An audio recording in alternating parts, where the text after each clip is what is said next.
Comment le prophète Mohammed, paix sur lui, peut-il se rendre dans la mosquée d'Al-Aqsa alors qu'elle n'existait pas encore à son époque et qu'elle a été construite après sa mort? La question en elle-même est biaisée et je vais vous expliquer pourquoi.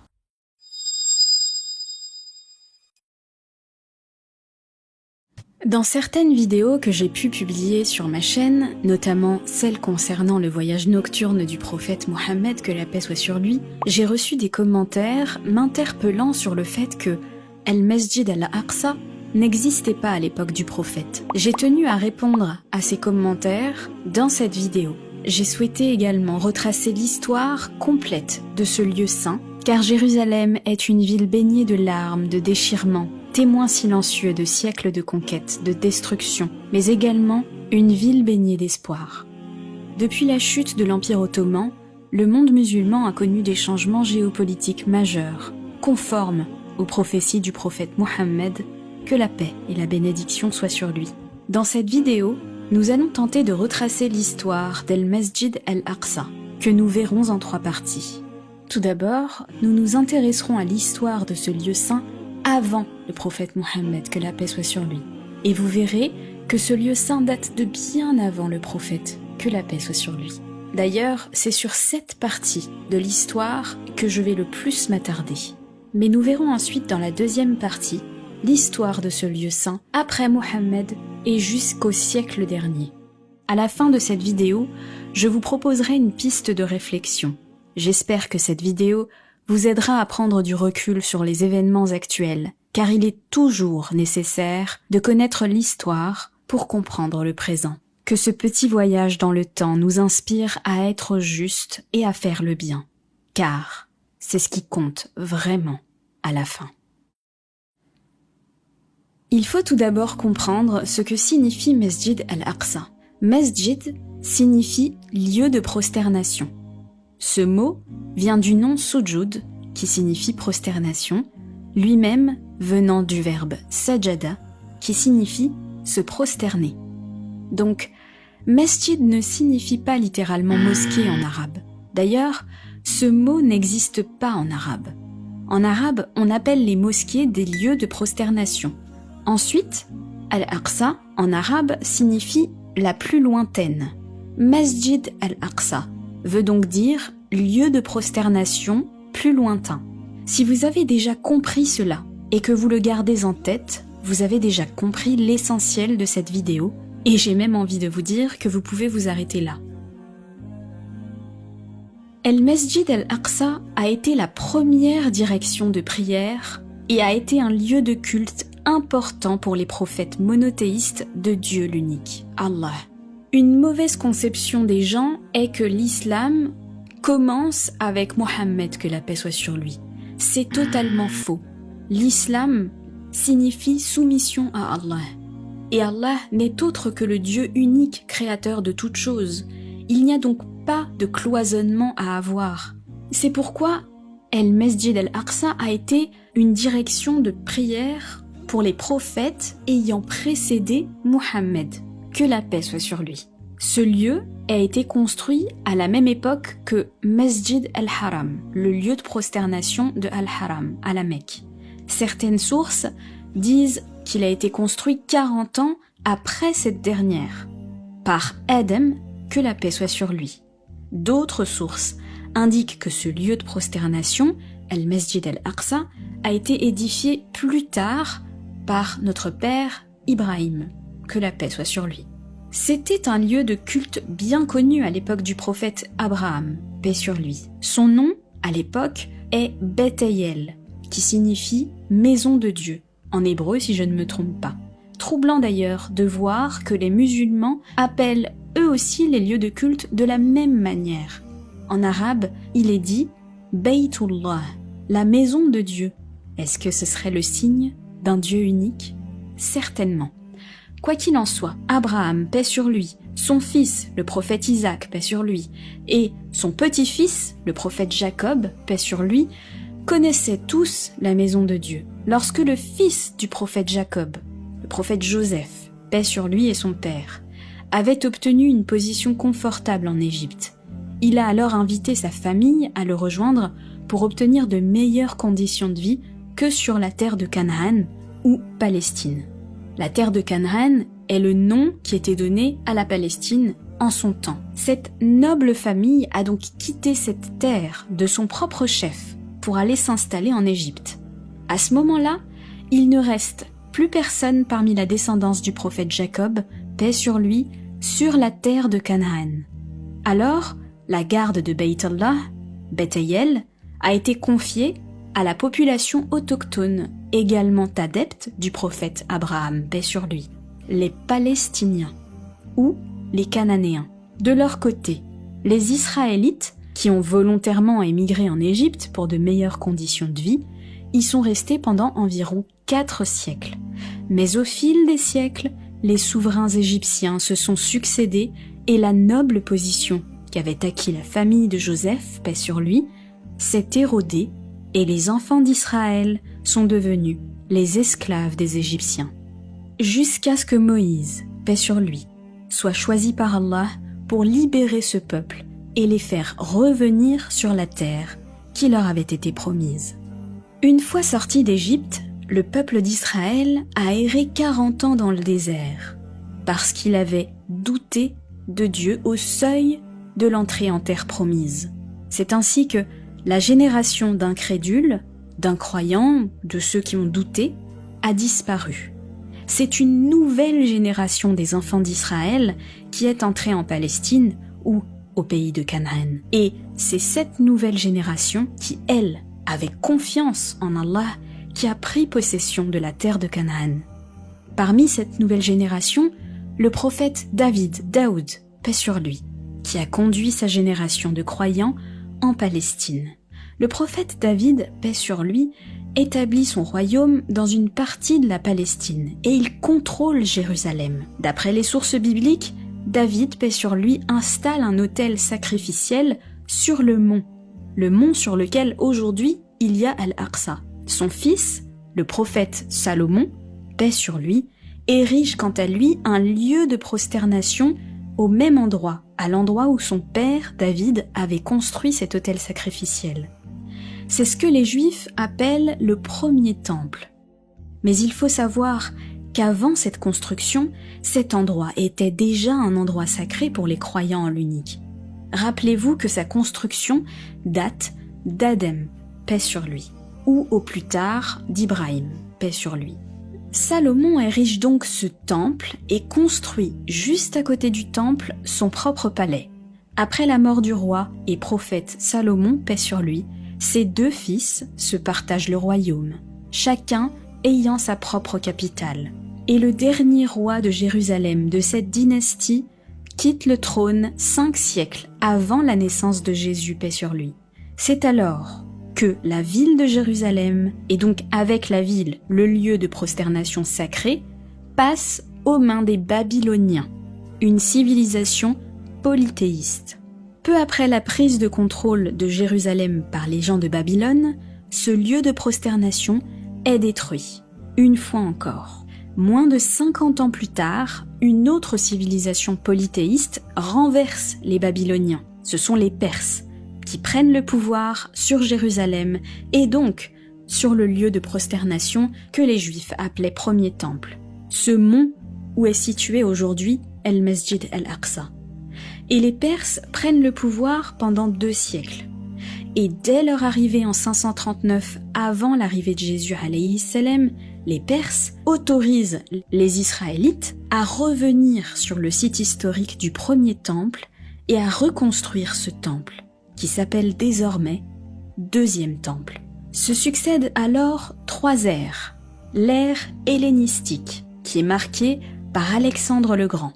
Ensuite, la dynastie hasmonéenne, qui est une dynastie monothéiste relevant des enfants d'Israël.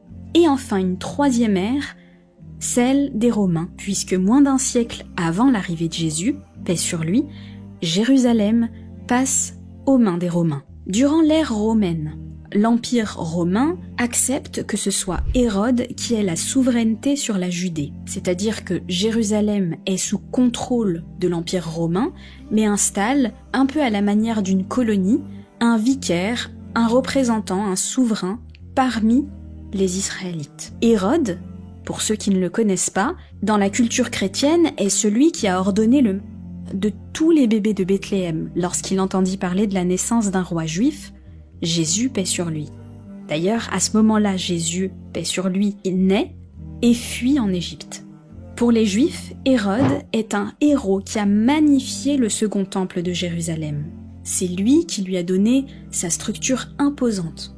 1 ou 2 siècles plus tard, les forces romaines détruisent la ville de Jérusalem et démolissent le second temple en 70 après l'arrivée de Jésus. En 135 après Jésus, Jérusalem est reconstruite, mais comme une ville romaine, par l'empereur Hadrien. Hadrien rebaptise la ville Aelia Capitolina. C'est un mot latin. À ce moment-là, nous sommes en 130 après la venue de Isa, Jésus, paix sur lui. La ville est alors occupée par une colonie romaine. Et donc cette ville est reconstruite sur l'emplacement de Jérusalem dans des dimensions plus petites en suivant le plan exact d'une colonie romaine. Le plan de la ville est donc celui d'une ville romaine typique. Il y a une voie principale, le Cardo Maximus, qui se termine vers l'emplacement actuel de la rue David. Et la population d'Aelia Capitolina est désormais composée de vétérans de la Macédoine, mais aussi de Grecs et de Syriens. Le fait de renommer la ville et de commencer à la reconstruire crée une révolte qui s'appelle dans l'histoire la révolte de Bar Korba. On ne sait pas exactement si la reconstruction de la ville date d'avant cette révolte ou après, mais quoi qu'il en soit, les Israélites se révoltent face au fait que la ville soit renommée. Dans cette nouvelle ville, l'Empire romain fait construire des temples, des sanctuaires, mais dédiés cette fois-ci aux dieux grecs et romains. En quelques années, des temples s'élèvent à Jupiter Capitolin, Aphrodite, Bacchus, Sérapis. Aelia Capitolina devient une ville païenne, comme toutes les autres agglomérations de la Palestine, mais avec la particularité d'être la seule de toutes interdite aux Juifs. 2 arcs de triomphe sont érigés en l'honneur d'Hadrien. Le premier arc au nord de la ville, le second au sud. À ce moment-là, les Israélites, toutes tendances confondues, sont expulsés de la ville. Ils se replient tous vers le nord. Tout Israélite qui irait à Aelia Capitolina, le nom romain de Jérusalem à cette période, s'expose à la peine de mort. Sauf un jour du calendrier hébraïque où ils ont le droit de venir se lamenter sur les ruines du temple pour en commémorer la chute. Et ils doivent payer une taxe d'entrée. À ce moment-là, la circoncision devient interdite. Des pratiques comme le Shabbat ou l'étude de la Torah deviennent également interdites. Et les académies rabbiniques ferment leurs portes. C'est vraiment une période de tyrannie que l'empereur Hadrien instaure vis-à-vis des Israélites de Jérusalem. Mais après la tyrannie de l'empereur Hadrien, vient Antonin, dit Antonin le Pieux, puis Constantin, qui se convertira au christianisme. Lorsque l'empereur Constantin adopte le christianisme comme religion personnelle, il redonne à Jérusalem son nom d'origine. Et c'est sous son règne qu'est construite l'église de Saint-Sépulcre, lieu supposé de la crucifixion de Jésus, paix sur lui, et de son ascension. Un petit peu plus tard, sous Théodose Ier, le christianisme deviendra la seule religion licite de l'Empire romain. Cette décision ouvrira la voie à des décisions injustes vis-à-vis des Israélites habitant en terre de Palestine, qu'on appelle le Code théodosien. Il leur devient par exemple interdit d'être en supériorité numérique par rapport à un chrétien. Ils ne peuvent pas avoir de charges officielles, ils ne peuvent pas édifier de nouvelles synagogues, bref, un régime injuste. Petit à petit, le mont du lieu historique de prosternation est utilisé comme une décharge publique à ciel ouvert par les citoyens de la ville de Jérusalem. Cette situation va continuer ainsi pendant plusieurs siècles, sous l'œil impuissant des Juifs qui connaissaient l'histoire et la sainteté de cet endroit, mais qui, en infériorité numérique ou et politique, ne pouvaient rien faire pour changer la situation. Jusqu'à ce que le prophète Mohammed, que la paix soit sur lui, ravive à nouveau la spiritualité de ce lieu béni et que son compagnon, Omar ibn al-Khattab, qu'Allah soit satisfait de lui, libère la ville. De son vivant, le prophète Mohammed, que la paix soit sur lui, a accordé une grande importance au lieu de prosternation lointain, pour de nombreuses raisons. Tout d'abord, ce lieu était au cœur de la vie de nombreux de ses compagnons prophètes, paix sur eux, prophètes avec lesquels il partageait un lien exceptionnel.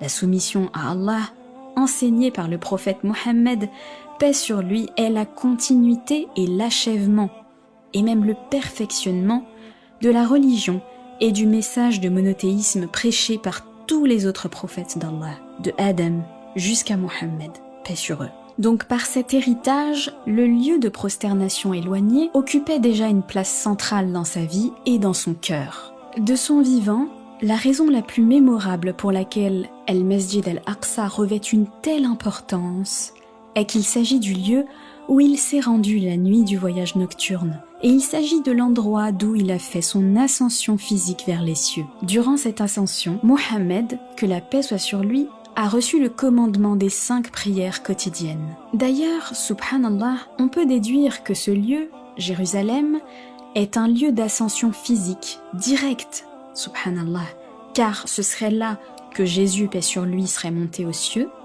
et c'est aussi là que Mohammed l'a fait, paix sur lui. Parenthèse fermée. À son retour sur terre, Mohammed, paix sur lui, va mettre en pratique le commandement de la prière. Et ce n'est pas vers la Kaaba qu'il se dirige pour prier, mais vers ce lieu de prosternation, le mont sur lequel il y a Masjid al-Aqsa, qui n'est pas encore construit à ce moment-là, mais qui revêt déjà la sacralité et l'importance d'un lieu saint. Pendant donc 3 ans environ, Mohammed, paix sur lui, et ses disciples vont prier en direction de ce lieu de prosternation. Et ce jusqu'à ce qu'il quitte la Mecque, s'installe à Médine et que ne lui vienne un commandement d'Allah qui lui ordonne de changer de direction et de se tourner dorénavant vers la Kaaba. Ce, pour tester la foi des croyants. Ce changement n'est pas anodin. Et beaucoup de gens pensent que c'est la preuve que Mohammed n'est pas un prophète, paix sur lui, oubliant que la Kaaba détient elle aussi le titre de lieu saint et a été construite à la même époque qu'Al-Aqsa, soit par Adam, soit par Ibrahim, paix sur eux, comme nous l'avons vu au début de cette vidéo. J'ai détaillé le voyage nocturne mentionné dans le Coran dans une vidéo dédiée. Si vous voulez la regarder, elle est disponible sur ma chaîne. Avant la mort du prophète, que la paix soit sur lui, il avait promis à ses compagnons que les musulmans libéreraient Jérusalem. Quand on sait que les Israélites de Jérusalem vivaient dans l'injustice, on comprend alors la portée de cette prophétie. Il n'a pas fallu attendre bien longtemps avant que cette prophétie ne se réalise. Après la mort du prophète, paix sur lui, le 2e calife de l'islam, qui était également un proche compagnon du prophète Mohammed, que la paix soit sur lui, Omar ibn al-Khattab, est entré et a libéré Jérusalem. Il avait été invité par le chef chrétien de l'époque sans verser de sang et en garantissant la protection des vies, des biens et des intérêts des habitants de la ville. Comme la personnalité et les caractéristiques de Omar ressemblaient énormément à celles du libérateur de Jérusalem annoncé dans les Écritures, les habitants de la ville, dont les Israélites, n'ont eu aucun mal à accepter son arrivée. C'est d'ailleurs pour cette raison qu'il n'y a pas eu de résistance face à Omar. Lorsqu'il est arrivé sur le site de Masjid al-Aqsa, je dis bien le site, en 637-638 de l'ère chrétienne, il n'a pas trouvé de lieu de prière, mais plutôt un terrain laissé à l'abandon et utilisé comme une décharge par les Romains. Je vous ai expliqué tout à l'heure qu'au fil des siècles, les Romains avaient délaissé cet endroit et s'en servaient comme décharge publique au grand désarroi des Israélites. Omar, voyant cela, prit la responsabilité d'enlever les déchets de ses propres mains et de reconstruire ce lieu de prosternation lointain, ce Masjid al-Aqsa. Les chrétiens, et surtout les juifs, se félicitèrent de l'arrivée de Omar et des musulmans, et ils se félicitèrent aussi de la justesse de leur règne. Quelques décennies plus tard, en 691 ou 692 de notre ère, Abd al-Malik bin Marwan, calife qui prit la tête des musulmans quelques années plus tard après Omar, construit une première version de ce qui est aujourd'hui connu sous le nom de Dôme du Rocher. L'emplacement qu'il choisit est au sommet du rocher qui, selon certains, est l'endroit où le prophète Mohammed, paix sur lui, a embarqué pour son ascension vers les cieux. Mais c'est surtout du fait que cet endroit se trouve à l'intérieur des limites du Mesjid al-Aqsa, il fait donc partie du lieu sacré. Après près de 4 siècles, les musulmans perdent la souveraineté entre guillemets sur le lieu saint. Ce lieu tombe aux mains des croisés en 1099. À leur arrivée à Jérusalem, les croisés annoncent qu'ils ne feraient aucun prisonnier, ce qui pousse une grande partie des musulmans à se réfugier dans le Mesjid al-Aqsa. Les croisés entrent ensuite dans ce lieu de prosternation béni et massacrent les musulmans. Sous la souveraineté des croisés, ce lieu de prosternation lointain est ensuite transformé en palais. Mais 88 ans plus tard, les musulmans le récupèrent en 1187 sous la direction du grand chef Salahuddin Ayyubi. La reconquête de Jérusalem et donc de Mesjid al-Aqsa par Salahuddin Ayyubi rappelle la libération de Jérusalem par Omar ibn al-Khattab 5 siècles plus tôt et n'a rien à voir avec les actions des croisés une génération plus tôt. Comme Omar, Salahuddin n'a pas permis le massacre de civils ou de soldats et après avoir repris al-Mesjid al-Aqsa, il utilise ses propres mains pour nettoyer la terre bénie et asperge le Mesjid d'eau de rose, une anecdote qui est bien connue. Les musulmans ont donc à nouveau le contrôle sur Jérusalem et al-Mesjid al-Aqsa pendant une longue période, environ 8 siècles, et leur règne est caractérisé par la paix, la justice et la prospérité. Al-Mesjid al-Aqsa devient un grand centre d'études. Des savants du monde entier viennent étudier et enseigner dans son enceinte bénie. Pendant presque toute cette période, les chrétiens et les juifs bénéficient d'une sécurité et d'une protection et leurs droits sont respectés en tant que gens du livre. Il y a certes parmi les gens du livre ceux qui croient en Allah et en ce qu'on a fait descendre vers eux. Ils sont humbles envers Allah et ils ne vendent pas les versets d'Allah à vil prix. Voilà ceux dont la récompense est auprès de leur Seigneur. En vérité, Allah est prompt à faire les comptes. Pendant de nombreux siècles, sous le califat ottoman, la ville de Jérusalem et Mesjid al-Aqsa sont préservés avec honneur et dignité. Les musulmans sont chargés de l'administration de la ville, mais conformément à la loi islamique et au système ottoman, ils assurent la liberté religieuse et la sécurité des minorités juives et chrétiennes. Cependant, tout cela change brutalement lorsque les Britanniques prennent Jérusalem, mettant fin à 8 siècles de domination musulmane. Et vous connaissez la suite. Dans cette vidéo, j'ai voulu retracer l'histoire de la ville sainte à plus grande échelle, parce que je voulais vous montrer que cette histoire ne commence pas en 1917 ou en 1948, mais bien avant. Ce que j'ai voulu vous montrer à travers cette vidéo, c'est qu'à travers les siècles, la ville a été prise, détruite, reconstruite, à nouveau détruite, à nouveau reconstruite, à nouveau prise. Chaque souverain pensait détenir la vérité absolue. Aujourd'hui, force est de constater que depuis la chute de l'Empire ottoman, le monde musulman n'est plus en position de force dans le monde. Mais cela n'est pas surprenant, au contraire. Cela fait partie des prophéties annoncées par le prophète Mohammed, que la paix soit sur lui. Et cela fait également partie des signes mineurs de l'arrivée de l'heure. Le prophète Mohammed, que la paix soit sur lui, avait informé ses compagnons que des troubles très graves allaient apparaître et que ces troubles allaient causer beaucoup de vis-à-vis des Arabes.